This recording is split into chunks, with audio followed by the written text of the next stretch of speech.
going on, everybody? You are live with Osiris. Welcome to the Author's Lounge.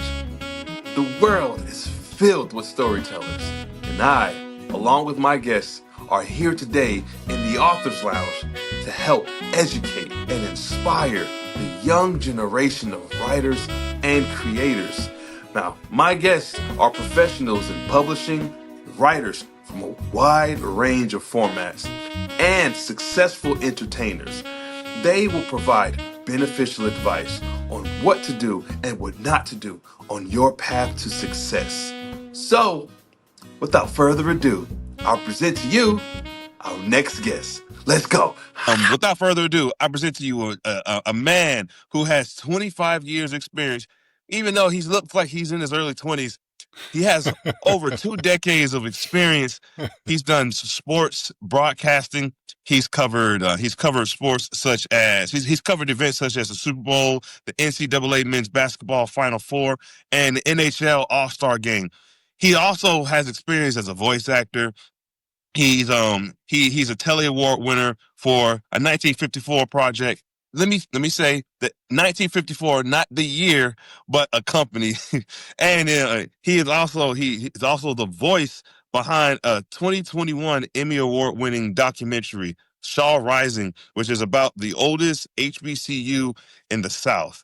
Additionally, he's done promo commercials for Ford during the Kentucky Derby. Well, he's done a promo commercial that was for Ford that aired during the Kentucky Derby and the Campbell tires, featuring the former NBA All-Star John Wall. Additionally, he is also a narrator. He is also someone who has extensive experience in doing audiobooks. So I'm looking forward to breaking down his career and any wisdom that he can provide, and seeing what we can do with how his information can better serve the community of those who want to do any sort of voice acting or narration. So without further ado, I present to you Mr. Greg Campbell. What's going on, good sir? Oh, thank you for having me. I really appreciate you taking time out to have me on your show. I'm very honored to be here. Appreciate it.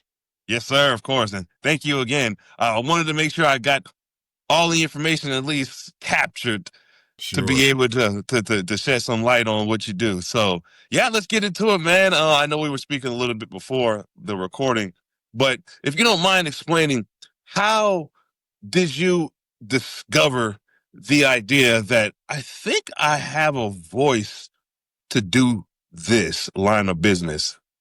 Well, I've had this voice. I tell you, unfortunate. It's been a blessing and a curse because once I hit puberty around the 8th grade, this came out of my. So it was tough.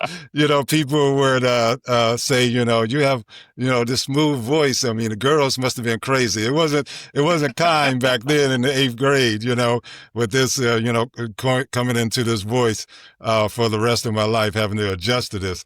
But it's been good after, becoming an adult. And I wanted to do, I'd say when I got into college, I thought about doing this and, was convinced by, several other people to pursue it. And I love sports. I was an athlete. I loved, I played football in college. And then, I thought about maybe extending that by being a reporter. So I got into, doing reporting. And then, I did that for many years. And when I got out of the business, I worked in radio and I worked in television. And it's just such a crazy business. You move a lot when you work in TV. And I started out in my hometown of Flint, Michigan, and then got a job. Was my big break coming to Tampa as a top 20 market, Tampa, Florida. And I loved it here. I was just like, I don't want to go back to the cold anymore. So, Yeah. so I settled here and met my wife here, and have, 2 beautiful girls, and I settled here. And that's been pretty much my story. How I got into voiceovers, that more came of people when I got out of television. people were saying to me, you have such a nice voice, you should do Yeah. audiobooks. And I was just like, I never even listened to an audiobook at that time.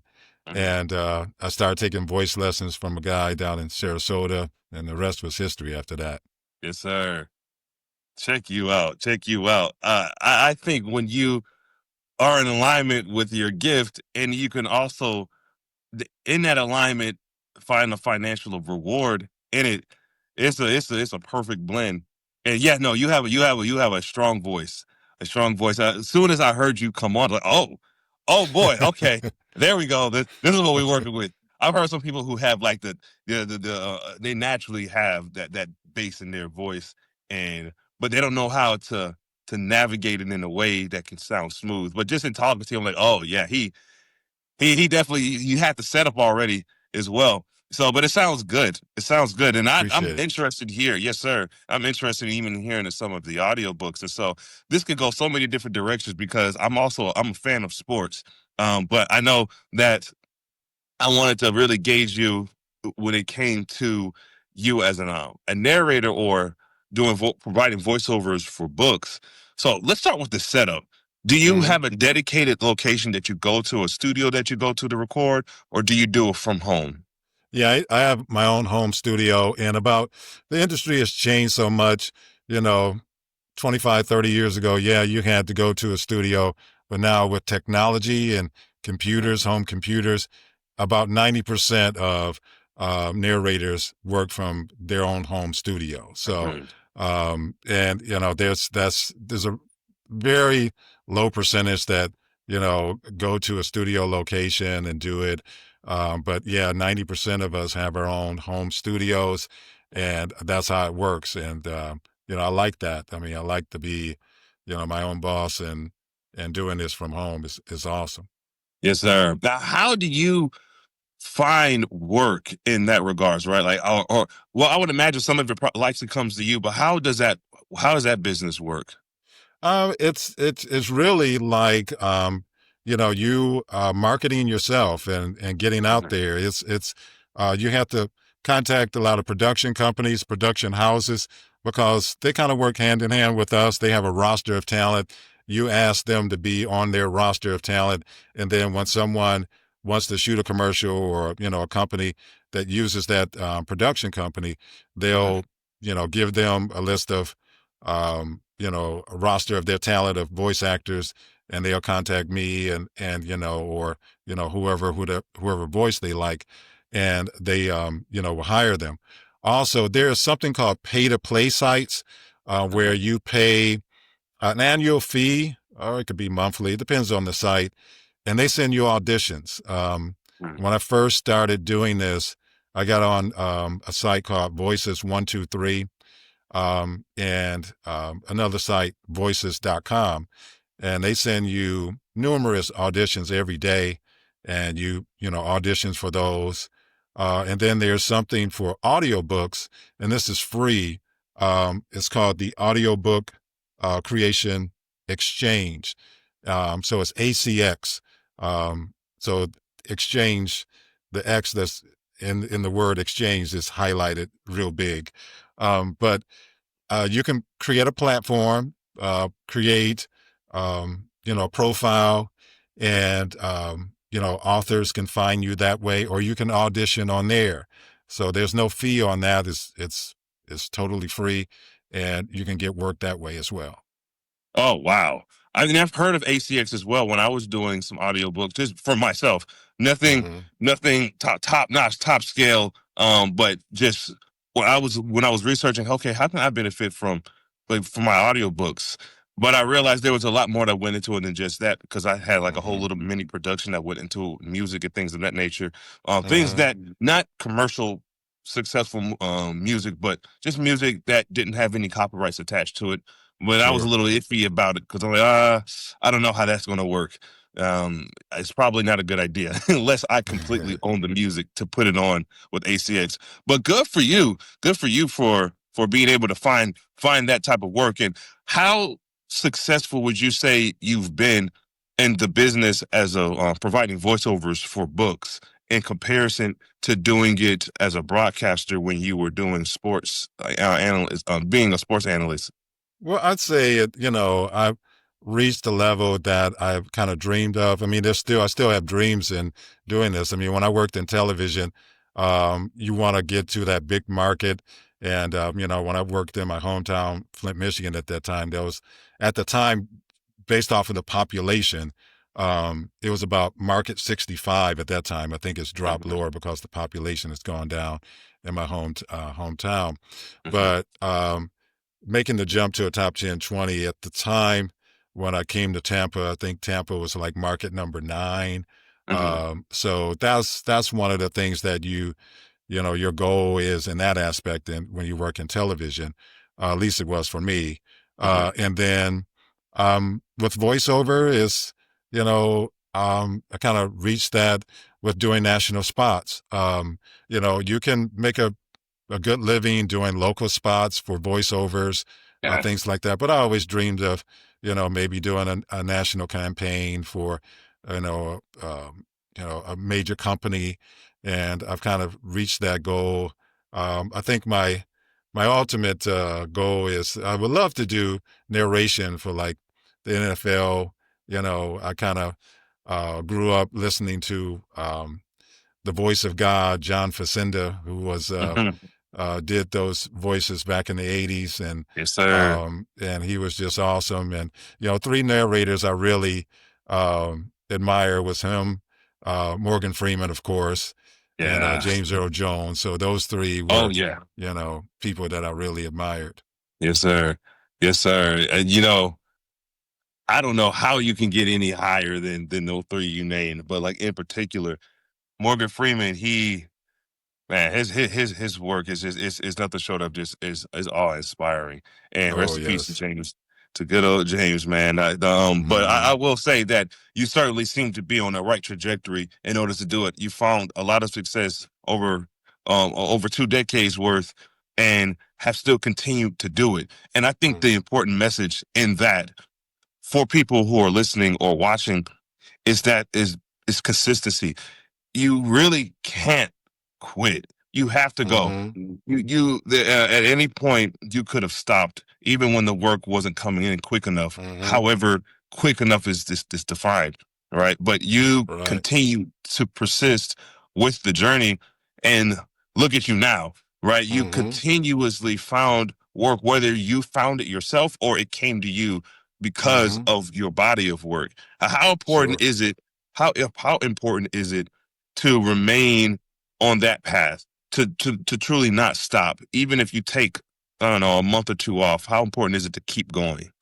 Oh, it's very important. I mean, that's just with anything that you feel like you have a dream or something, a goal that you want to pursue, is to, do the things that you feel, everybody has to have their own plan. But that persistence, I think, is really what's important. Persistence in going after it, persistence in, contacting people, and persistence in networking with people. It's just something that's Mhm. has to be nonstop. And because you have a goal that you want to achieve. So, and that's the way I look at it, is just to keep going, and you fulfill those things, you'll fulfill those dreams. So, absolutely. I mean, it's just so important just to stay positive, take positive feedback.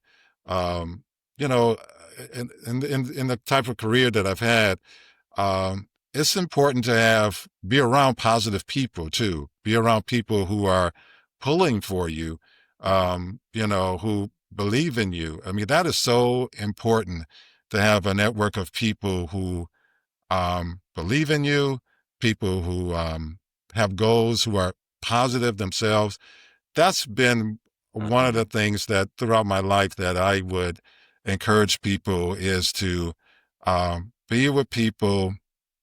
I just have a feeling here that um, when it comes to, you got to be very selective in, who are your friends. Yes, And sir. I always feel like, when there's people who are miserable, um, that's a lot. That's a lot of hard work to bring people like that into your life. Yeah. So, so I just feel like, I think that good friendships shouldn't be that hard of work. And that's all the things that I look at. If you're struggling with an individual, having a conversation, if that person's not bringing positive things into you, I just want that. I like good energy. So I guess that's, my thing. Yes, So, sir. Now I'm with you on that too. Like minds attract one another, and misery loves company. But yes, in the same notion too, I think happiness loves company too. But yes, if you are in somebody who is naturally optimistic, you're likely gonna. And I'm not telling you this. I'm just kind of just saying this out mm-hmm, loud for the listeners. mm-hmm, Like if you yourself are an optimist, you're naturally going to attract other optimists. But unfortunately, exactly. we live in a society where a lot more negativity, a lot more pessimism Yeah, exists. People exactly. who prefer drama or who prefer any sort of things that can result in some sort of action tends to revolve around negativity. And you know what I Mm-hmm. mean? If that's how people want to go, that's their thing. But in terms of goal setting, in terms of having a crowd of friends or people who are in your inner circle, I'm 1,000% with you. I've had to cut off ties with family members because they aren't in alignment with me. Not that Mm-hmm. anyone's better than the next. It's just sometimes Right. when there's a lot of drama going on, you don't want to be a part of it. Exactly. So it's better to love you from a distance, tend to keep you in Yep. my circle. Or with friends, I'm with you too. With that, you just got to be selective with it because that energy will somehow Mm-hmm. circulate, and you'll wind up seeing some things that you never really thought would happen to you. In the same aspect, though, if you have people who are successful around you, and success can look different for everyone, but you have people who are goal setters. They are Yep. ambitious. They are going out there and they're tackling, whether they're tackling their dreams or they're tackling something, making Exactly. yourself in alignment with people who are driven, and you're driven yourself, you're naturally just going to elevate one another. And that's what I love Exactly. about this. So when I left social media well over a decade ago, and I just came back, I think in November of last year. But my head was completely different. My wife, in fact, helped me get back into it because she suggested you should go back into social media because now you have a platform that Yep. you have an identity. You can build it around that, not around a bunch of other things. So for you, right, because we met on social media, how how useful has social media been for you for your social network and finding jobs? It's big. I mean, it's big. A lot of this deals with networking on social media, because there's things that you can learn so much from other people in my business. There's groups that there's voiceover groups, and we chat from time to time because the industry changes so much, Yeah. and you get networking with individuals can lead to a referral for a job. Mhm. Being on LinkedIn, that was one of the things that I actually was found by production company that did the uh, the the piece on Shaw Mhm. Rising. They found Yeah. me on LinkedIn, and that was one of the things that the positive things that came out of being on social media. Yeah. And it tells a lot. You kind of have your story out there. People see your work, see your website, and that's how you can network and be discovered by people, and people want to work with you. Absolutely. Yes, sir. And I'm glad you pointed that out, right? So, like LinkedIn, for example. So, for people who, 'cause a lot of people, and more for like the younger demographic, right? Younger meaning like the 18 to 25. A lot of them tend to use Instagram and TikTok. But I think because I use pretty much all of the major platforms, social media now, I've learned the difference in between the different social media platforms come with a different mission statement.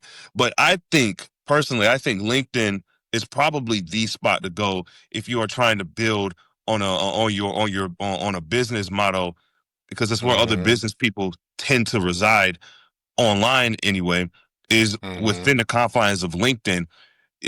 I think it's easier to filter and find more people within your industry. That's how we connected, through LinkedIn and through mutual friends. I'm not even sure who our mutual friends were, or I mean, who our mutual friends are, but I know that I ended up clicking on your profile and I saw, oh, he does voice acting. And then I did some research on it. Like, oh, let me and I can't remember if I shot you a message first or if you shot me one, but I'm pretty sure I reached out to you. Mm-hmm. And then the conversation was it just flowed.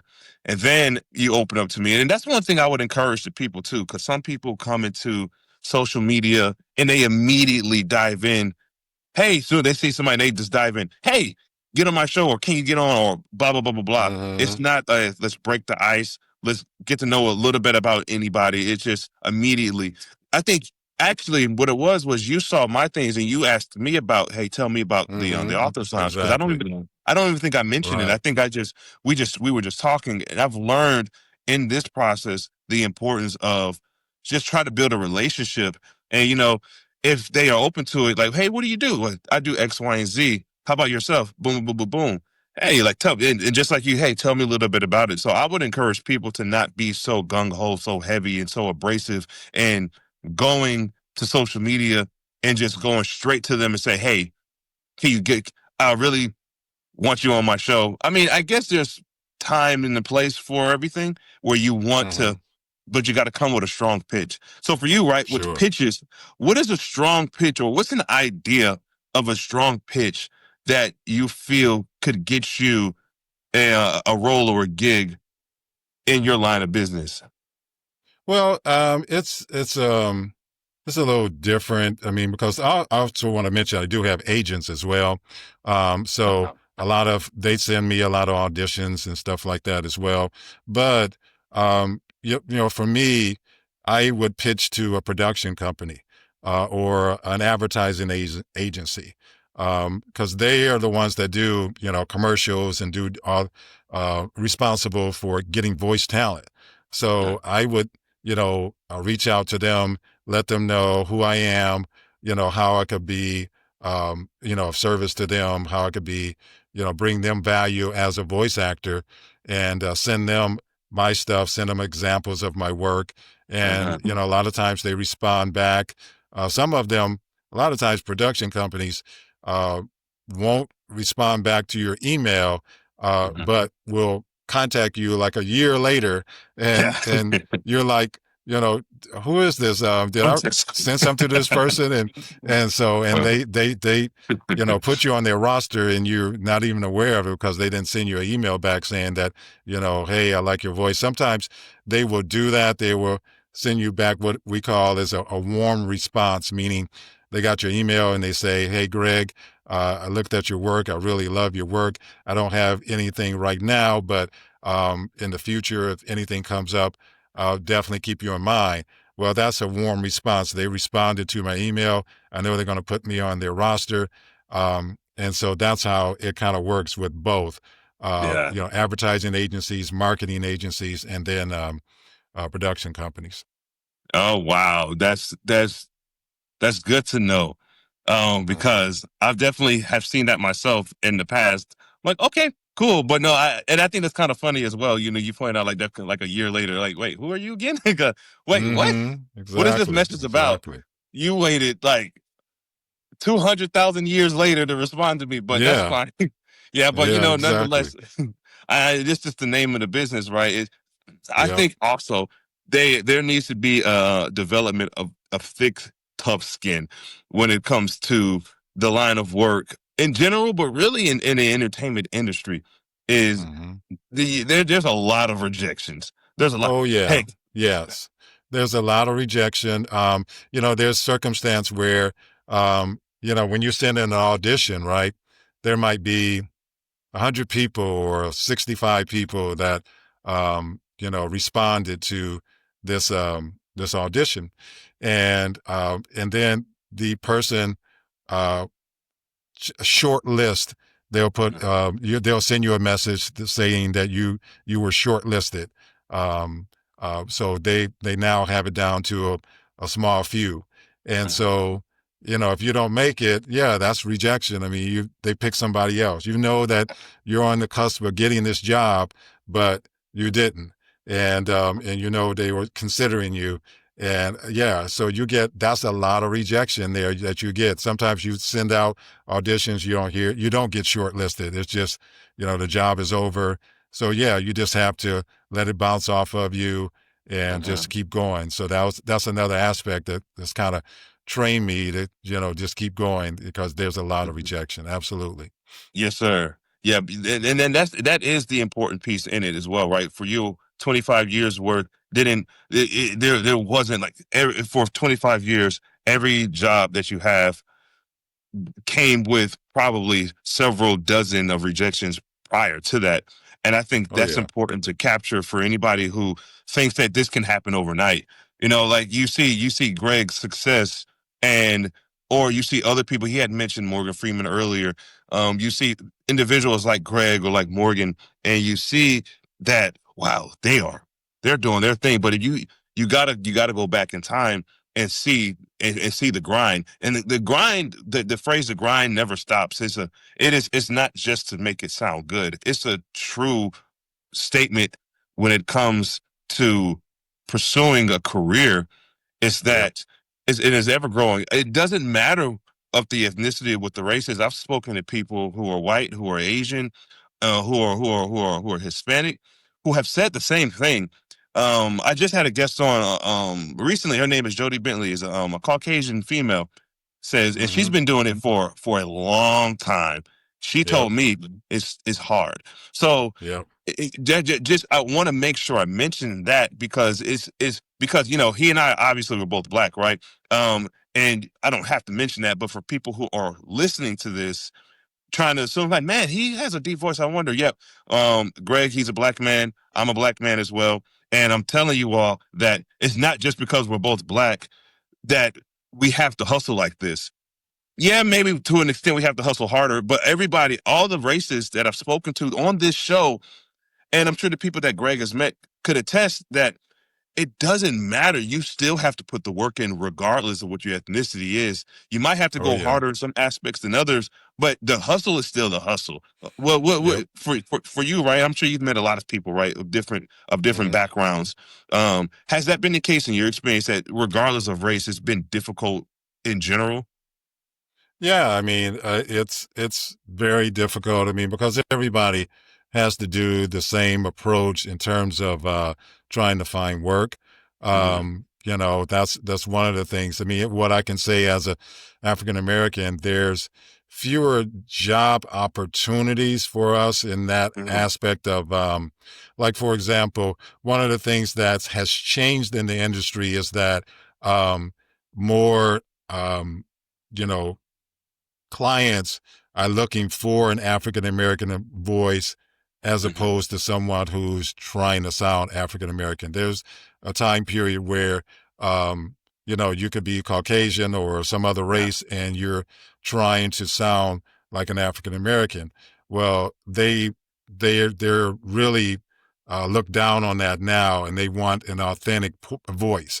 They want Mm-hmm. that authentic voice because there's been, well, there's some controversy about that in different, Yeah.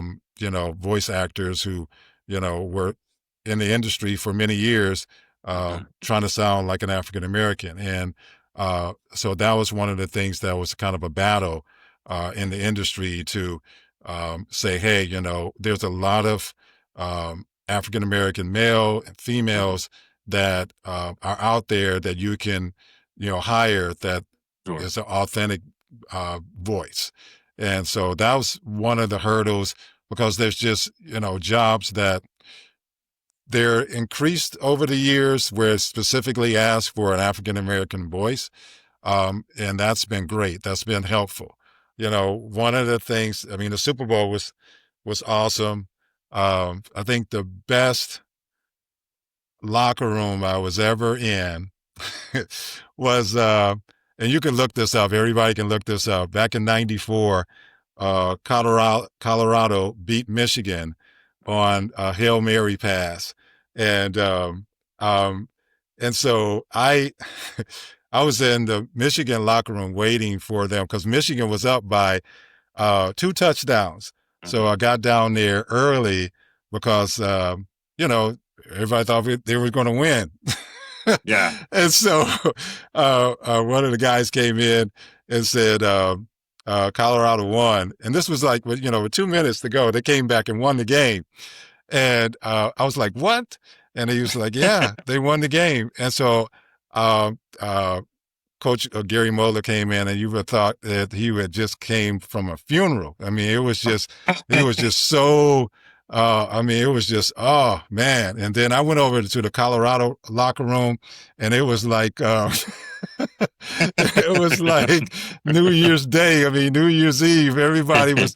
I mean, it was just like I was talking to Cordell Stewart, talking to, the guy that threw the pass at the time. I mean, that was just. It was like night and day. And I'll never forget that because, it was just such a roller coaster. Yeah. And so that was one of the most memorable events. I mean, the Super Bowl was awesome. But like I said, the game was a blowout. But, Trent Dilfer at the time, he was the quarterback of the Bucs. So that was the big storyline at the time. And he got let go by the Bucs, became Baltimore's quarterback, and led them to the Super Bowl. But they had such an awesome defense that, Trent was more of a game manager. But that was kind of the big story locally for us at the time. And I remember that was great. And, speaking to them at the time, speaking to him, but just thinking about that locker room, discrepancy there. I just wanted to mention that with Colorado because I'll never forget that. That's hilarious, man. I mean, maybe it's not hilarious for Michigan, but just the reference of, oh man, yeah. We thought they were going to win, but things changed, and then when the team shows up, it's like, oh boy, yeah. And the thing about it is, I missed the touchdown. Like I went in, I think Michigan was up by 26-14 or something like that with 2 minutes to go, and then Colorado scored. I missed that, and then they, of course, they got the ball back and they got the Hail Mary.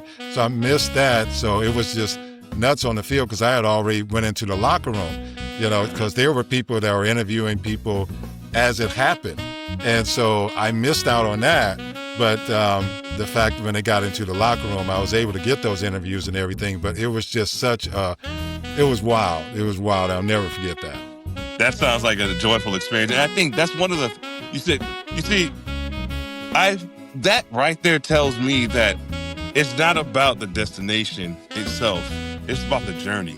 And the journey is the destination. And the journey can be filled with such memorable moments that I believe many people on their journey forget to just sit back and enjoy the journey. There's a lot of things that happen, so many exciting events that could occur, wonderful opportunities that can come in the pursuit of what you're trying to achieve. And it's wonderful, man. But hey, I'll end it on that note there. Thank you so much for coming on board, Greg. No problem. Yes, sir. Thank you so much for your time and for coming Thanks to the show. for having me. Yes, sir. Hey, that's all I got for you all today. Thank you all again. I'll make sure I'll link the information for Greg's work in the description of this episode. And on that note, you all take care. I'll catch you next time.